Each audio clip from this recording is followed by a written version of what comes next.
So I'll kind of explain the program today, and if it's something you're still interested in, get you signed up. We'll probably be here about an hour, okay? Sure. And I definitely want to answer any questions that you have before I leave, so let's make sure we ask all of those, okay? Okay. So it's my understanding you talked with B, our program coordinator, kind of about the program and all that fun stuff. Yep. Just so we're on the same page, and I do this for everybody, just want to make sure you kind of understand what the program is and explain the differences between palliative care and hospice care. So in the palliative program, which is what this is, we see patients that don't really qualify for hospice care usually, meaning they're not necessarily in their last 6 months of life. Now, many times patients could be in their last 6 months of life, and you guys just don't want to do that, and that's okay. That's kind of what the palliative care program is for. The palliative care program is not as intensive as hospice program is, meaning on the hospice side, you're seen much more frequently. On the palliative side, you're going to get a nurse, social worker. The chaplain is available to you, and the CNA. The nurse will come out to see you once a month. We'll also be calling you once a month, just kind of as a check-in to make sure that we're still good as far as schedules go. Social work does the same thing. And then the CNA you'll have up to once a week that's kind of built into the program as part of what you're paying And for. that's somebody to come out and help. And that helps like give with him a his bath. Oh, Yes, okay. ma'am. So whether that's in the shower, in the bed, wherever that is, that's where they'll do it. And we'll kind of set up a plan for that kind of makes sense for him specifically. Yeah. And then the chaplain's also available to you, just kind of on an as-needed basis. So if that's something you'd be interested in, we can definitely have them reach out to you too.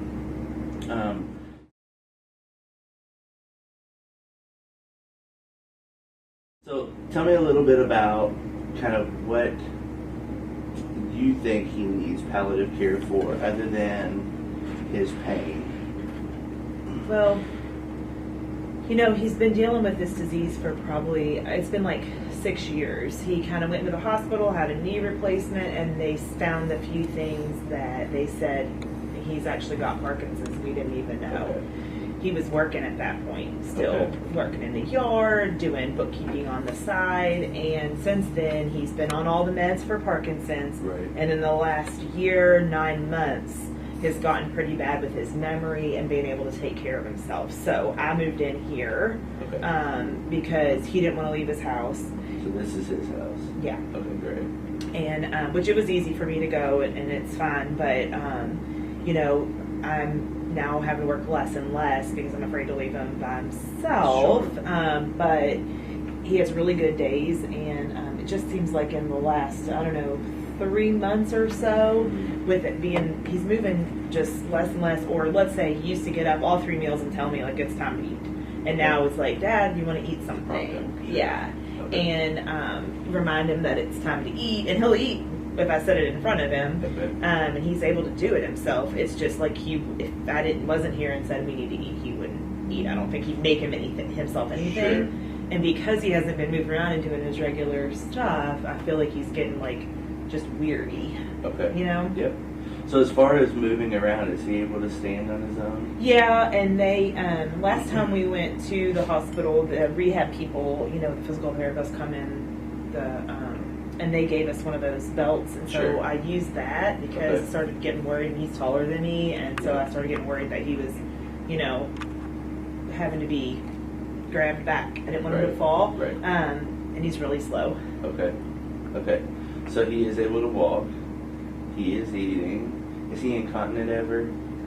Sometimes, like at night. Okay. Of course, and that's, I think, because he doesn't remember to tell me, like, can you help me get up and go to the bathroom? And he doesn't want to bother me. Okay. Is he incontinent of his bowel ever? No. Okay.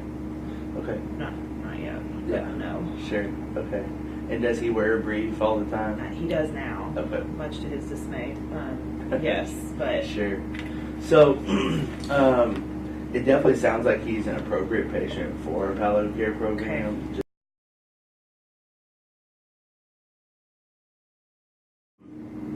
There's several things as far as getting him signed up, and B talked with you about. This is a paid service, Mhm. and your rate came back at $150, Yeah. correct? Okay. And that's $150. That's $150 a month. Okay, that's what I thought. And that comes out on the 15th of Okay. the next month. Okay. So it won't be billed for this month, but it'll start in January. Okay. We can do this now if you want, or I can go ahead and assess them if you want to do that, or Whatever works for you is Okay. fine. Okay, so we have a few forms. One is the financial agreement form, and I'll fill this out for him. Your rate will be $150, which you agreed on. Do you want that to come to this address? Yes. Okay.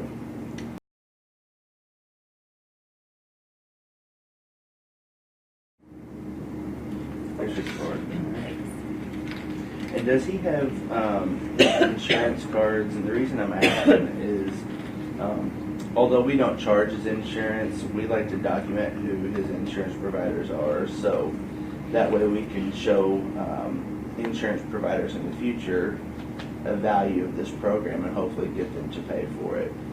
So right now we're kind of in the collecting data phase to say, hey, we've provided palliative care for this patient for 6 months. We were able to save you this much money.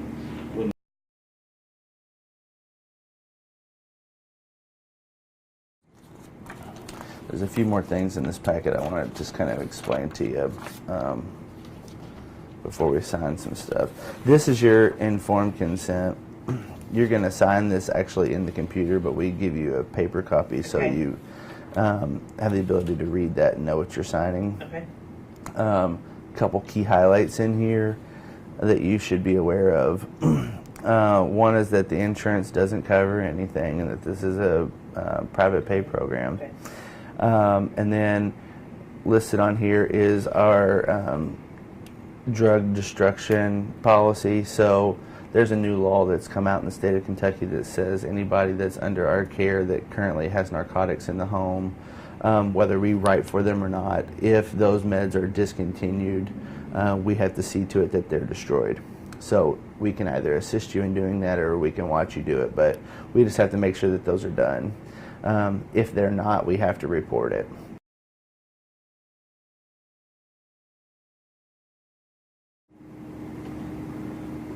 Do you have any questions about what the program is and what we're doing? So what, if you guys are here often, I mean, you said once a month, but you'll let us know if he becomes hospice. I would, yes ma'am, but just because he's eligible doesn't mean he has to be. Okay. You know what I mean? So it's not like, okay, here's the visit, now we're going to... Sure. Okay. So it's my goal to make sure that we're reaching your goals, whatever those are. And so if one of the big goals is to keep him out of the hospital, which is pretty common, then that's what we're going to try to do. We'll try to do that in several ways. We'll try to do that by identifying some of his needs before they occur. And if there's something going on with him that we feel like we could treat in the home, we're going to try to do that. And we'll try to do that through his primary docs first. And if we're successful in doing that, great. If not, we also have a doctor on our team named Dr. Dillon who will be following his care as well, and we'll want to come out and see him within the first month probably. So he'll be able to answer a lot of questions as far as his medicines and stuff like that go. Well, that's what I'm wondering. Okay. Because he's on so many, they just kept saying like, well, if this doesn't work, try this. But they didn't ever take him off of anything. Yeah. His meds are there, but also on the back of there. Okay. So Oh, awesome. they didn't, I just had, that's what I keep in my wallet. But we kept putting him on different stuff. And then when he got the dementia, they put him on more stuff. Sure. But it's like you go into the office and they're like, you know, they have like a list of questions, but no one's here watching him do his stuff. So I just didn't know, you know, what your all's recommendation would be after looking at him and seeing him in his environment. Sure. How to? Do you feel like he's as alert as he can be? Probably not, because he doesn't remember that he needs to eat. Okay. Or you know what I mean? Like I Sure. don't know. He doesn't need to be out running around. I understand that. Yeah. But as far as, I just don't know if. But we've never taken him off of anything either, so I don't know how it would be. You know. Sure. Well, that's one thing we're going to do is we're going to evaluate his medicines.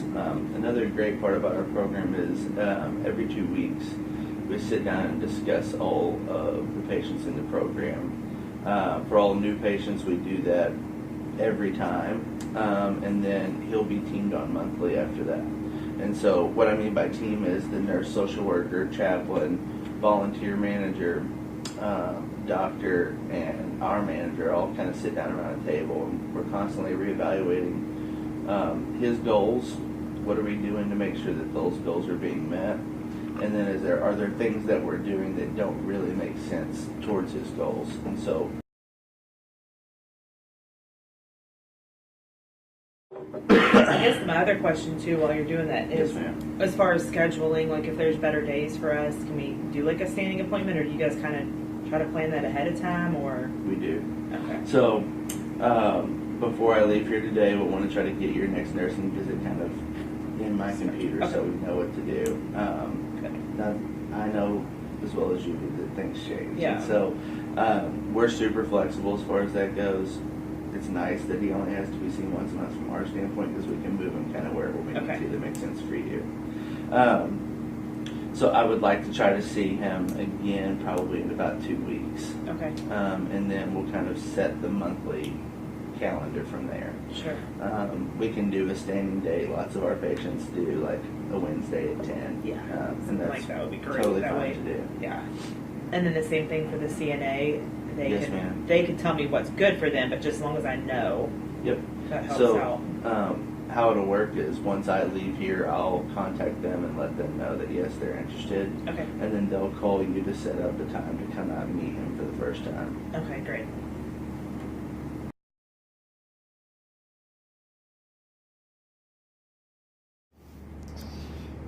Let's see. So this is our handy dandy tape measure.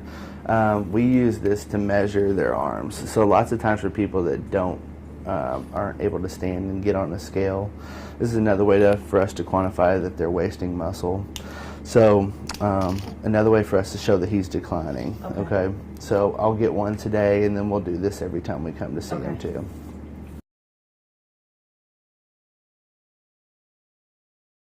Does he have a history of falls?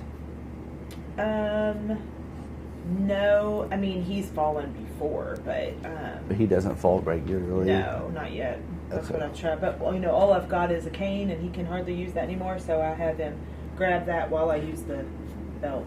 Okay.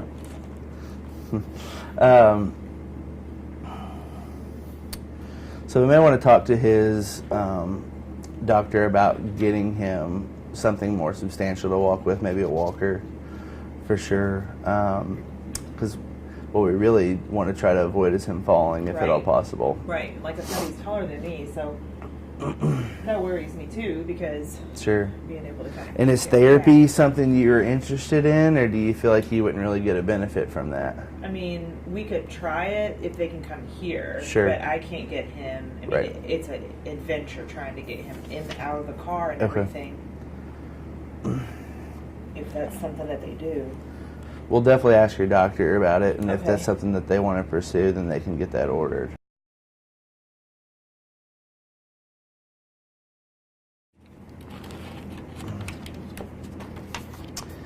Okay, any other questions you have for me?